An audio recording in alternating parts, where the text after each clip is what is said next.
welcome to the Resilience Podcast. It's Brad Hook here, and today I'm joined by Kate James, who is the author of 4 best-selling personal development books: Believe in Yourself and Do What You Love, Be Mindful, Simplify Your Life, Change How You Think, and Be Happier Now, and Build Resilience and Free Yourself from Fear. Kate has spent the past 16 years working as a coach, meditation teacher, facilitator, speaker, running retreats internationally. In Kate's latest book, Change Your Thinking to Change Your Life, Kate introduces us to a range of techniques based on her knowledge of mindfulness, positive psychology, ACT, acceptance and commitment therapy, creativity, and neuropsychology. Thanks for joining us, Kate. I've been looking forward to this chat for a while. Thanks for having me, Brad. It's my pleasure.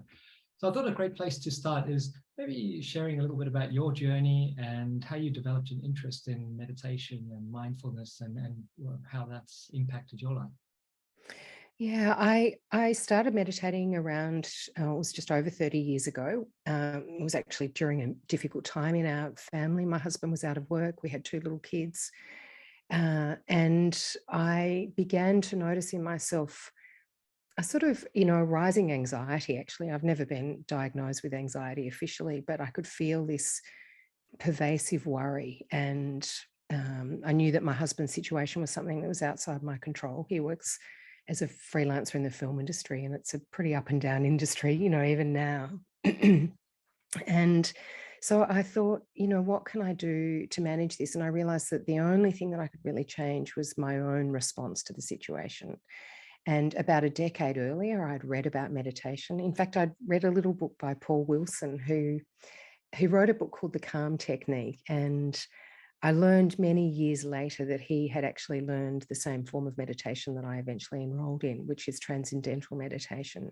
Mm-hmm. And when I read Paul's book, I clearly remember, actually, I read it and I followed the instructions, and I remember sitting on the floor, cross-legged, eyes closed, trying what he had suggested as the form of meditation. And in my impatient sort of 21-year-old way, I thought, oh, well, nothing's happened. This is not for me. Yeah. So this was a decade later. I was 31 by then. And I, maybe with a little bit more patience, I came back to it, and I actually enrolled in a transcendental meditation course, mm-hmm. which for those who know about either Vedic meditation or transcendental meditation, they'll know that it's a bit different to mindfulness, although it uses mindful principles in a way, but it's a form of meditation where you use a mantra. And when you learn, they ask you to commit to a twice daily practice for 20 minutes, morning, maybe morning and evening, or whenever you can fit it in, really. And I did that. And within about 3 weeks, I noticed this huge transformation in the way that I felt and the way that I was thinking, and then the way that I was behaving with my kids and my husband. So I really, I felt that was a completely transformative moment in my life. And it wasn't until quite a few years after that that I then began to think about how I could actually work in a space where I was helping other people find their way to a different relationship with themselves and their lives. And at that point, I was actually looking for a psychology course, and I just happened to stumble across an article about coaching. And I thought, that sounds like a great alternative. I felt that I could bring together my background, which was working with creatives. I worked as a business manager at that time. I was working for filmmakers, but I'd worked with architects and designers. And I knew that creative people not only wrestled with self-doubt, which was something I was familiar with myself, but also didn't always know how to be so great at business. And I was actually quite good at the business side of things. So I thought, well, I can bring these ideas together somehow. And I wasn't quite sure how it would play out.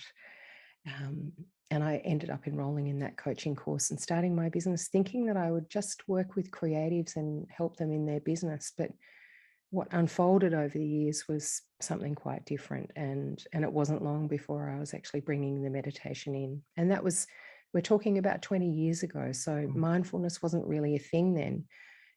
And meditation was actually not at all mainstream. And in fact, it was kind of woo-woo. Yeah, it was a bit woo-woo.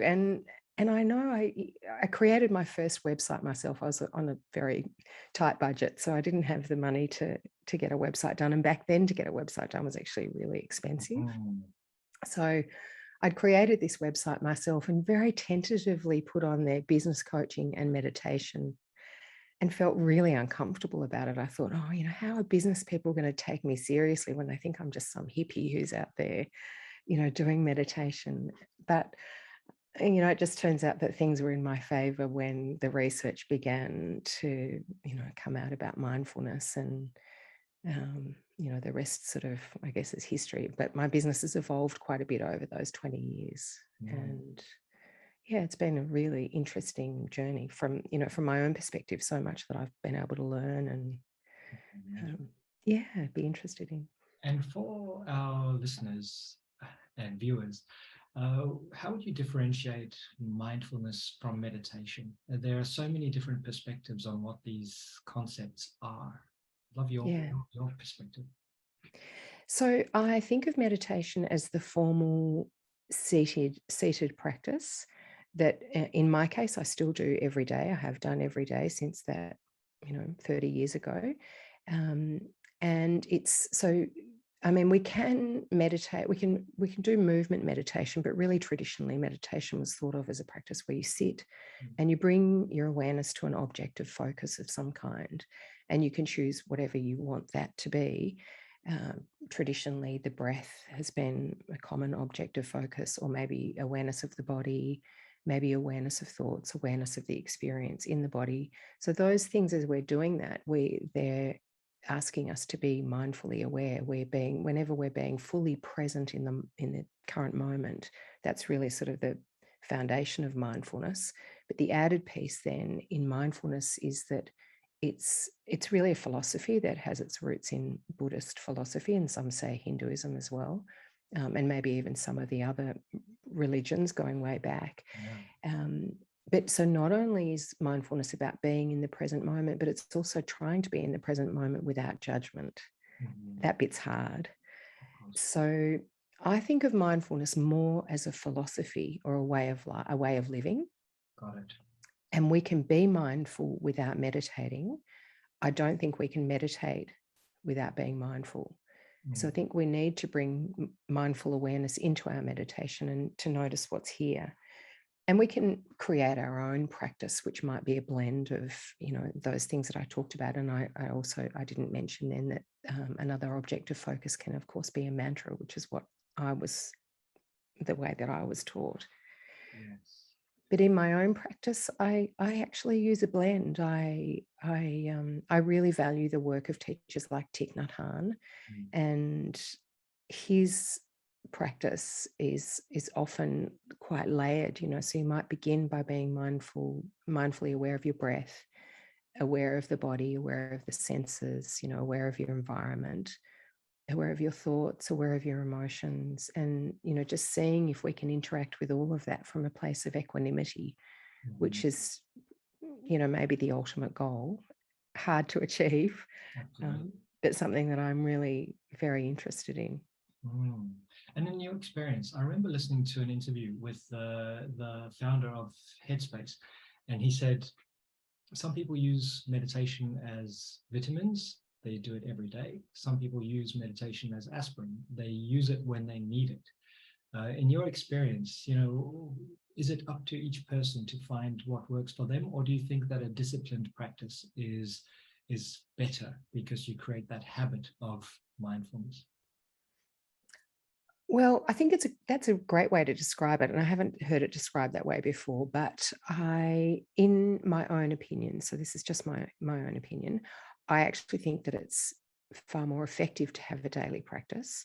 But the minute that we say disciplined people, there's a resistance, I think. There is, yeah. So if we could say the habit of mindfulness or the habit of meditation, maybe that makes it a little bit less strict. Yes. But the reason I think that is because it creates, this is again from my own experience, it creates this foundation of stillness, something that you become aware that you can access in the difficult moments. And I think without the foundation of the daily practice, it's probably a little bit harder to access it. I mean, I haven't done that because as soon as I learned meditation, I went straight to a daily practice. So other people might say, well, I use it just to dip in and out of, and it actually serves me really well. So maybe it's something that each individual wants to try. And I know for a lot of people, simply finding the time's quite hard. For me, when I started, I had two little kids. They were 2 and 5. And it meant that I had to wake up, effectively half an hour early. It's a 20-minute practice, but I like to create a little bit of space around that. I had to wake up early, and I still do that. If I've got to drive, I live about an hour out of the city, and if I've got to drive up to babysit my granddaughter, it means that I've got to wake up at 5 o'clock.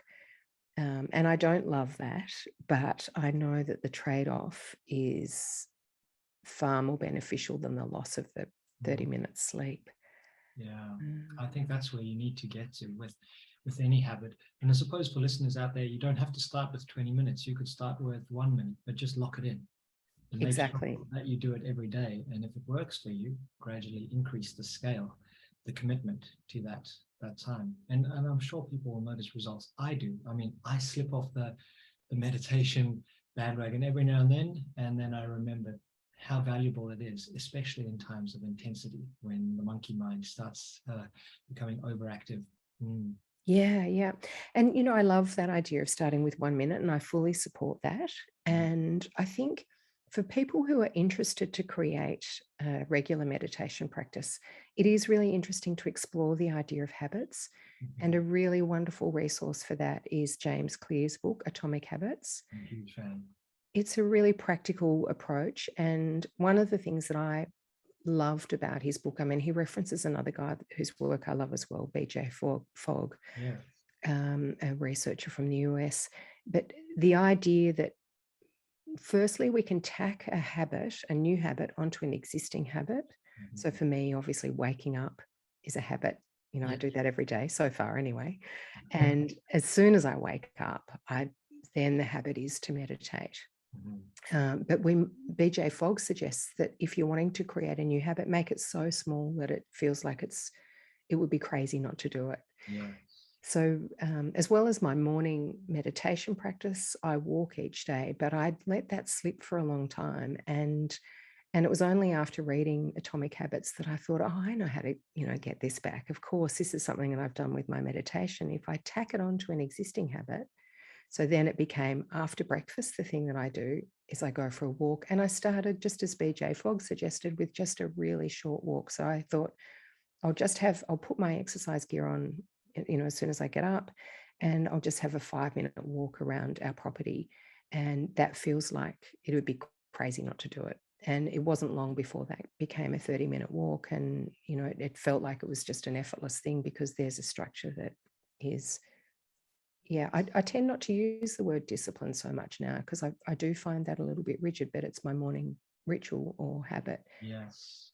I love the idea of rituals and habits that support you, because then it's something that is important, as important as any other commitment in your calendar, rather than something to beat yourself up about. Self-criticism, that's something we can talk about in a minute. But first, I'd love to know about your process as a writer. As an author, you've brought several books into the world. Were you always interested in becoming an author, or did it happen as an emergent phenomenon as a result of your interest in meditation? I think that the only thing that I ever knew that I wanted to do in my life was to write. So from the time that I was a little girl, I always wanted to write. So yes, that's always been something that I was interested in. And I had the idea of writing a book, from the time that I started my business, but it would take me I think it was about 10 years after I started before I'd eventually, write that first book. And the process for me is interesting. I imagine that every author has their own way of approaching writing, but I had all these ideas, which are really the essence of my work. And I've got, many, many journals full of the ideas that went into the first book. The first book was called Believe in Yourself and Do What You Love. But I couldn't write that book until I had that title. And so for me, I've got to be clear about what the book is before I can actually structure the content. And I wrestled for so many years with what was I going to call this book? And one day it just popped into my head. It was in a moment of not really trying or thinking about it. And that's pretty much how the rest of the books have evolved. They've been more of an effortless sort of just wait until the idea comes rather than feeling that it's forced. Yeah. So having the title of the book is really important to me. And then I was lucky enough, I'd met a publisher some years before at an event that I'd been to, and I just contacted him and said, look, I've got an idea for a book. And I Googled how to write a book proposal. So everyone can do that. Just, search how do you write a book proposal? There's lots of resources online, and put together that proposal and was lucky enough to be published. But I hadn't actually written the book then. And for me, that was a godsend, actually, because going and speaking to a publisher gave me a lot of information that I didn't previously have. And what we ended up deciding with that first book, and in fact, the first 4 books, is that we would make them bite size. There were small books. I don't have one on my desk. Oh, actually, I do. I've got they came out in paperback after the hardback version. So this is one of the paperbacks. And they're just little, I don't know if you can really see that, but they're just little, a lot of bullet points, actually, lots of really accessible tips that were easy for people to access. And I write in a very everyday kind of way. So it's really easy to read. But then the process of actually writing, it's interesting. It's something that I really love, but I find unbelievably hard. I can identify with that. Yes. So even though I have a great passion for it, I struggle. And I'm actually writing another book as we speak. And it just feels like pulling teeth some days. It really does. Again, something that helps is developing the habit of writing. If that becomes a habit, eventually, good things will emerge. I remember Stephen King describing it as, it's like archaeology. You basically you're digging in the ground, and you just have to be really careful as you're unearthing these concepts. I really like that idea of writing, as opposed to the highly structured. There's a intro and then chapter 1, chapter 2. I like the idea of archaeology and allowing these amazing things to reveal themselves. But writing as a habit makes a lot of sense too. In terms of the content, you make it extremely accessible for people. However, it's based in a lot of evidence, positive psychology, neuroscience. How do you manage to take those concepts and turn them into really simple, actionable, practical tips for people? Yeah, I think somebody has said to me recently that that's probably one of my greatest strengths, the ability to. I love reading, and I've got a million books out there on the other bookshelf. I love reading, but I like finding the real pearls of wisdom and then sharing those. So I keep, take notes when I read and try to keep those key ideas, but also then I might have an idea for something that I want to say in the book, and I know that I need to back it up with the research. So it can be a double-pronged approach. Part of it can be that I've found some really interesting research that I want to share with people, and then it might be the other way, where I've recognized that something that I'm doing with a client or learning as I'm working with a client is that there might be an area that's helpful, and I've got to do a little bit more research in that area. But I think one of the things that was very helpful for me to learn when I first started writing is that you need to write in your own voice. So I had an idea, and I've got a healthy inner critic, by the way. So like most of us, when I'm writing, my inner critic's sitting on my shoulder going, oh no, you could use a better word than that, and you could say it in a more sophisticated way. And when I first started writing a newsletter way back when I began the business, I tried to write in a way that would make me sound intelligent. And I read those articles now, and they're just terrible because they're not me. And it was really very much about trying to present myself in a certain way. And eventually, when I learned that really, and it's probably just through self-awareness, the best thing that any of us can do is just be ourselves in the world. I mean, I'd always tried to be that anyway, but I just had this sort of critical voice telling me that I needed to appear smart. But when we can sort of drop that and say, look, just do it in a way that feels really true. So I think I write in the way that I speak. And Which that is makes it easier to write. absolutely, absolutely. And I think it helps so much that you are actively practicing meditation and mindfulness, and you're interested in the evidence and matching it to daily practices, and you're working with real people as well. So it's not just theoretical. You actually see the results and you see what works, and you can distill it into a simple form.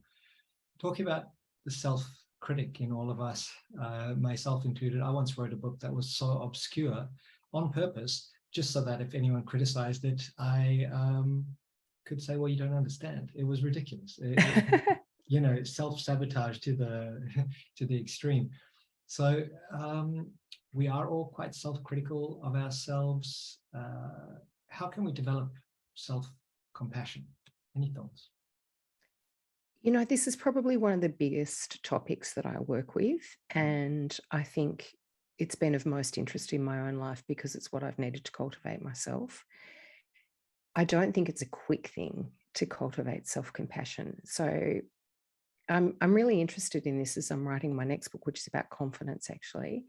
And not just confidence as in confidence is what self-confidence really is it has its roots in the Latin word, which means to trust. So trusting in yourself. But I'm more interested in the more nuanced view of confidence, which is what we would sort of see out here in the world as the way that we would describe it, which is also having that deep sense of self-belief or a sense of worthiness or a sense of self-acceptance. And I think in my research and in thinking about the layers of this, the conclusion that I've come to is the very first step is self-awareness. And I think this is where mindfulness is really key. We need to begin to see how we interact with ourselves before we can change that. And contrary to what a lot of people think, when you're meditating, you don't have an empty mind. You're not just solely focused on that mantra or the breath or the body. What happens is you close your eyes and you notice the monkey mind. So the mind's jumping around from one thought to another thought. And the more that you can tune in to those thoughts and then I think access bodily awareness, which brings us into contact with our feelings, our emotions, the more you begin to see what your own lived experience is. And for me, that the experience of meditating was actually something that really, awakened my own sense of self-awareness. I started to see how hard I was on myself and how much of a perfectionist I was and still tend to be sometimes. It's not like you just recover from that and that's it, you're done, the problem's solved forever. It still waxes and wanes. But that self-awareness was the beginning point. So starting to see the self-critical voice. And then when we learn about self-compassion, Kristen Neff's the person who's done the most research in the area of self-compassion, along with a lovely man called Christopher Germer. But she's identified 3 key areas that are really imperative when we want to practice self-compassion. So the first is practicing self-kindness as opposed to that self-criticism. So once we catch that inner critical voice, we can start to think about just how hard we are on ourselves, and also the fact that we probably wouldn't say the same things to someone else that we would say to ourselves. So if we can learn to befriend ourselves a little more effectively, that's a beginning point. Then the second aspect is that of the shared experience as opposed to isolation. So not COVID type isolation, but isolation as in, I'm probably the only one who thinks like this. I'm probably the only one who makes those kind of mistakes, or, other people seem to have it together better than I do. But when we begin to just tune in a little more, I guess, and maybe read widely, and in my case, work with clients. One of the gifts actually of working with clients is recognizing just how much we share the same doubts and, critical thoughts and all of those things. That's been a really wonderful experience to recognize that shared experience. So just acknowledging that, just like me, people are out there trying to do the best that they can. And, one of the side benefits of self-compassion, it's not only transforming our relationship with ourselves, but what happens when we quieten down that judge. So it's so closely related to mindfulness in the sense that it's paying attention to what's going on here, but doing our best not to judge the experience. And we quieten down that judge, which is the critic.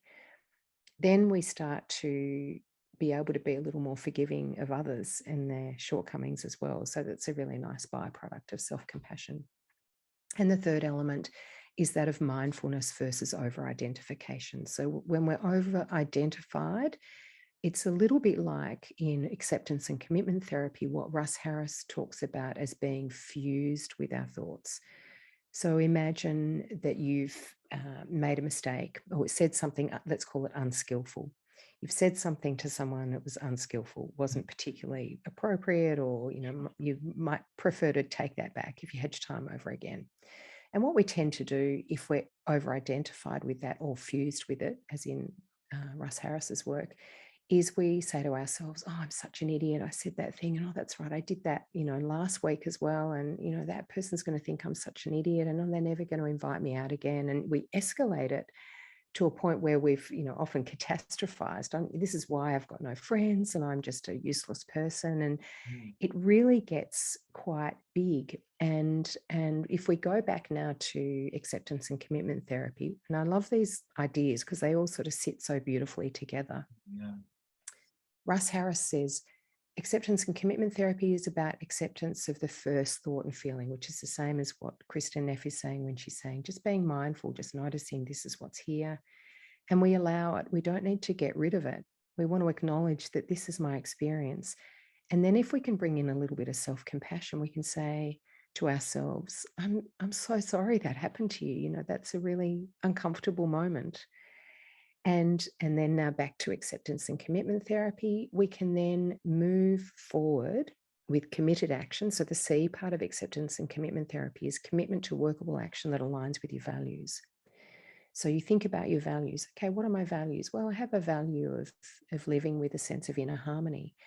Okay, this is not harmony, what I'm doing to myself right here. So what's one action step that I can take? Well, I might call that friend and say, hey, the thing that I said yesterday, I feel embarrassed about that. I'm really sorry. I hope it wasn't hurtful to you.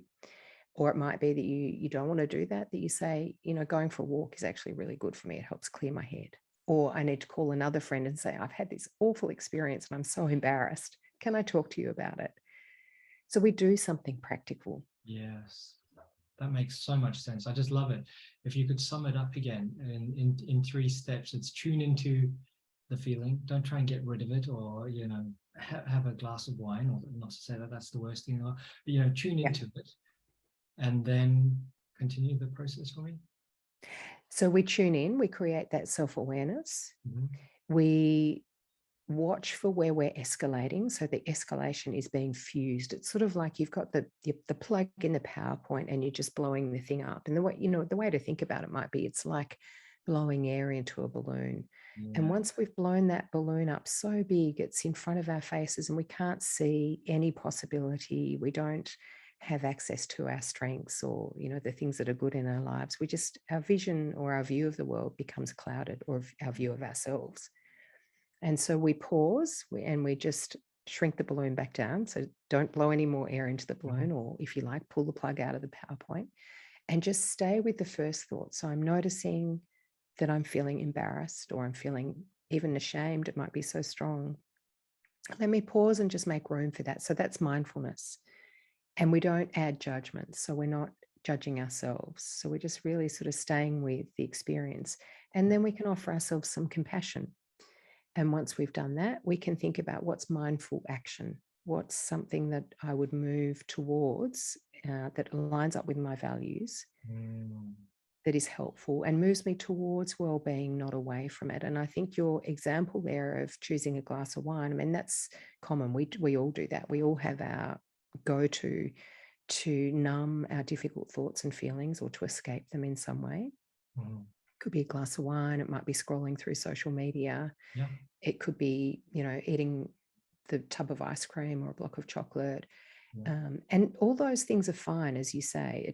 They're not a problem in and of themselves. It's just if you're doing it to numb and you're doing it to such a degree that it then causes you to get into a negative loop in the relationship you have with yourself. It's Mhm. not moving you in the direction of well-being. It's moving Absolutely. you away from it. Love that. Love that process. In terms of, you mentioned values, what are your thoughts around clearly defining your values and purpose as individuals, maybe even as collectives? I think it's so helpful. It's a process that I do with every client that I work with. So the three things that we do together, we identify strengths, values, and purpose. Mhm. So your strengths are the innate skills or characteristics that you have that energize you. Yeah. And if you look at Martin Seligman's work and the work of positive psychology, one of his tests, which is freely available online, is the VIA Signature Strengths or Character Strength Survey. Mhm. And the VIA part of it stands for Values in Action. So very often you'll find that your strengths are actually the expression of your values. Yes, of So course, it's because those are habits that you've developed because you enjoy them or they're important to you. and they energize you. Mm. Yeah. So I think it's really helpful to understand our values. So the way that we do that is really just to look for a set of words that describe how you most want to live, the principles by which you want to live. And we don't want to get caught up in thinking that we have to live by every one of our values, Mm. let's call it to the level of 10 out of 10 at all times. But we want to think about, I think it's kind of nice to have a sense of, what are they collectively, and almost maybe in a way, and this is my business background, put them in an Excel spreadsheet and graph them. You don't have to do that. But the idea is that you will see that you're not going to be expressing them all equally at all times. And in fact, you might get one up a little bit higher, but another one might come down. So I have the value of inner harmony. That's my most important value. But if I'm needing to, pay a bill or work a bit harder at the moment, it might be that comes down a little bit while I work hard. So my value of economic security is up, Yes. and my value might even be my value of achievement is up as well. But not so, I don't want to get them so high that harmony goes down or that family happiness is impacted. So it's really just trying to recalibrate. I think that that's probably the best way to think about it. So you can have values that are almost kind of contradictory to one another. Yeah. And it's just a matter of moving towards whatever feels right for now, trying to create some sense of balance. I mean, we don't ever really achieve that Of balance. course. It's elusive. It is elusive, but there are those precious moments where you stop and you have to be mindful, even just to recognize them in real time and go, I've achieved, this sense of peace or whatever it is, flow. You define it how you Mm, want. And those moments are really important if you can recognize them in real time. I also like what you're saying, that values can be quite dynamic in terms of, there are survival values and then there are values, at the top of Maslow's hierarchy, which are values that support your actualization. So not to say everyone needs to set like 10 values because then we don't remember them, but you can value different things based on what's happening. Maybe it's mm. useful to define them to some degree. Yeah, exactly. That's right. I think it Mm. does.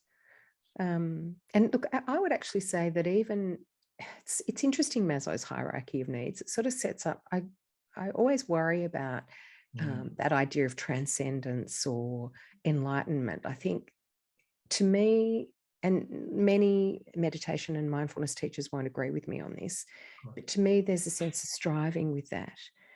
And that's definitely something that is, I know, problematic for me. If I feel like I've got to strive for something, then it takes me away from being with the experience. Mm.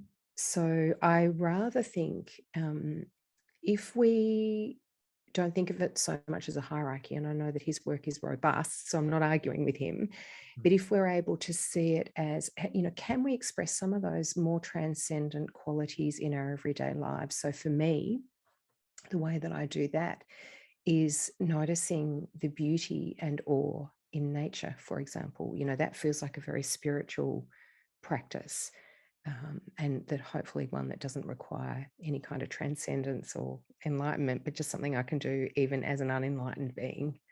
Yeah, absolutely.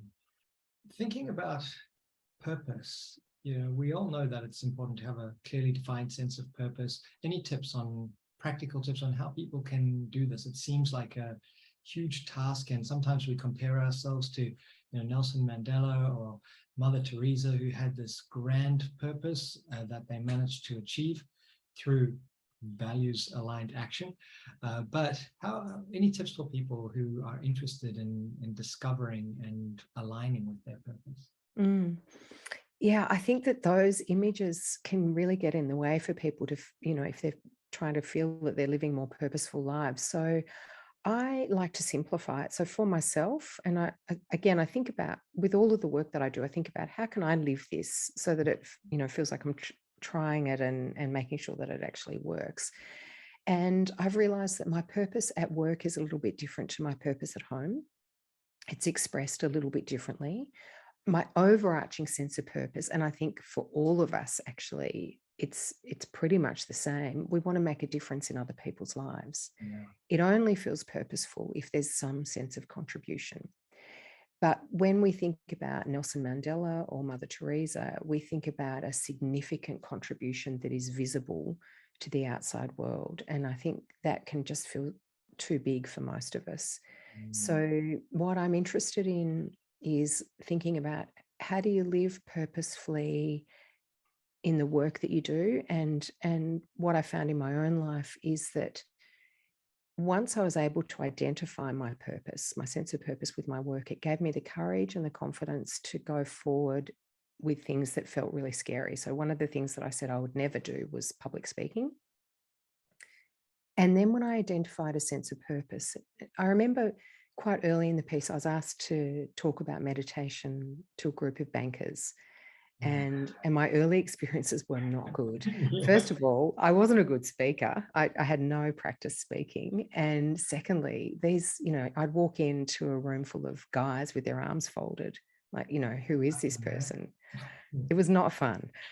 And so I needed to learn about speaking firstly, but I remember my kids saying to me, "Why do you do this to yourself, Mum?" And my girls were teenagers by then. They're like, "Why are you doing this to yourself? It's your business. You don't have to do public speaking if you don't want to." And I really stopped and thought about that. And something was calling me, with regard to speaking. And I needed to stop and think about, what is this that is, making me do this thing that I find so hard. And I realized that I had a really deep passion for sharing what I'd learned in meditation, because it had been so transformative in my life. And that gave me, a real sense of meaning to share something that I felt could change not only people's relationship with their lives, but with their families. I thought, if someone goes home and they're able to be a bit more present with their kids, or if someone goes home and they can be a little bit less hard on themselves when they've made a mistake at work, and they can transform their relationship with themselves. I felt like, and I think maybe this is where it's helpful to kind of think bigger picture, but I felt like that's my little way of creating a little bit more peace in the world. And if that peace ripples out a bit, then that's purposeful. So there's that for my work purpose. And at home, it's the same. I mean, it's making a difference in people's lives, but it's a bit different. It's more about creating a nurturing and loving home that feels, beautiful and safe for my family. But deeper than that. So I do things like bake and put fresh flowers in the house. So creating that really nurturing home environment it really gives me a sense of meaning. Amazing. And I always find it so impressive when someone has a clearly defined purpose. You hear people on podcasts, or you hear people who have just articulated it really clearly, and it's inspiring, and it makes you want to work with them because they seem to have that edge in terms of confidence. I think purpose does lead to confidence, and that's another area that you're researching. Yeah, it certainly did in my own life. It gave me courage first, and then the sort of moving in the direction of doing the thing that I really wanted to do, which was share this knowledge that I'd discovered, then the feedback gave me confidence. And actually, it's interesting with confidence. And I don't know if you've come across Carol Dweck's work. I love her work, growth mindset as opposed to fixed mindset. So her book is called Mindset. And I realized that I spent a lot of time in fixed mindset thinking. So fixed mindset thinking is basically, I don't know how to do that. Growth mindset thinking is, I don't know how to do that yet. And when I learnt to be a better speaker, I didn't actually know about Carol Dweck's work then, but I worked with a speaking coach who said to me, really all you need to do is just be yourself. To be a really effective public speaker, forget about the stuff that they teach you in Toastmasters. Toastmasters is really good for learning to speak, but often it's formulaic. So they tell you to speak with your hands and try to emphasize words and things that take you, they get you too much in your head and take you away from the experience of just connecting. And I learned to connect. And what I was going to say, just going back a step, is that I started speaking. I had the courage to do what I wanted to do because I felt a sense of purpose about it. And I actually got some pretty ordinary feedback. But the ordinary feedback is not such a bad thing because it tells you where you need to improve. That's right. And I think that willingness, so if we again use the idea of mindfulness, that the non-judgment, the willingness to just be with that and not escalate it, which is a bit of acceptance and commitment therapy as well. It's actually okay to get negative feedback. It's something at least that you can work with. But so often we want to avoid that. So we do what Carol Dweck calls fixed mindset behavior, and we keep ourselves safe and make sure that we're not ever going to be criticized by doing just the things that we know how to do. But it's actually, for me, it's been in my life, the things that have been hard, like learning to be a speaker, that have taught me the most about myself and actually given me the biggest boost in confidence. It's not been the stuff that's come easily. Yes. It's been the things that have been hard that I've managed to push through. And so my sense of purpose definitely helps me stay on track with that. Otherwise, I don't think I would bother. Absolutely. It aligns with the Stoic philosophy of the obstacle is the way. Often after you've endured that discomfort, distress, whatever it causes, you find that was the most meaningful experience that transformed who you are. So that's something for people to remember. Out of challenge often comes a lot of meaning. Definitely. And a lot of insight, a lot of awareness about yourself, and that understanding that you can get through that sort of adversity. I love that Stoic principle. It is good. A last thought for young people. So I really notice a lot of suffering amongst younger people, and it usually is related in some way to social media. Thoughts. I think if we could help them develop a meditation practice, it could have such a positive effect across the world, just in terms of the self-critic, the anxiety, the addiction to screens. Any thoughts for younger people in general, and how they might develop a technique that works for them, practice? Yeah, I think you're right in saying social media it's really problematic. It's difficult though, because it's a place that keeps you connected. You want to see what your friends are doing. But the problem with social media is it's all about comparison. And what we're comparing with on social media isn't the whole truth. And I think most young people know that. But it's so interesting to me that, I've worked with many successful people over the years. And if you look at their social media feed, it looks like their lives are so glossy. And when you hear the real story, it's nothing like that. No. It's not like that at all. There's a lot of stuff that is happening behind the scenes that isn't real. And, I don't use social media a lot. I use it a little bit in my business, but I know that you can put filters on things, or you can alter photos and, make yourself look very different to what you look in real life. So again, it's not necessarily a direct representation of the way people look. So I think if we can be mindfully aware, one of the things that I have done when I've used social media is I've thought about, before I go into social media, what is the purpose of this? And I tend not to scroll through it because even for me, and I'm nearly 60, it doesn't make me feel good about myself. So if I'm 60 and I'm feeling, reasonably content Absolutely. with myself and my life, and it makes me feel bad, then I hate to think how it would have affected me as a teenager, because I was much more vulnerable. So I would say, think about why you want to get in there. If it's something that feels purposeful, if you're researching something, by all means do that. But also notice the feeds or the people who you see on there that make you feel less than in some way, and just mute them if you can't unfollow them. But also, I think it's really useful to cap the amount of time that we spend on social media and Agreed. find other outlets that create genuine connection. And I know that can be quite hard, because it's just such a common thing for It is, most young people. especially after the past couple of years. People have become more isolated, that's for Yeah, sure. yeah, And exactly. it puts you into discomfort actually going back out into the world and interacting with real people. But I think that is part of the solution. Maybe technology exposure should be a practice that you integrate into your routine, and you allocate a certain amount of time. I've got half an hour per day as opposed to 3 hours plus, where I use it purposefully for connecting. And that's one of my practices. And we're not saying get rid of it. It's like that glass of wine or whatever else, the block of chocolate. It's something that is part of my life. But like exercise, if you exercised all day long for 12 hours a day, you're going to end up injuring yourself. It's not going to be good for you.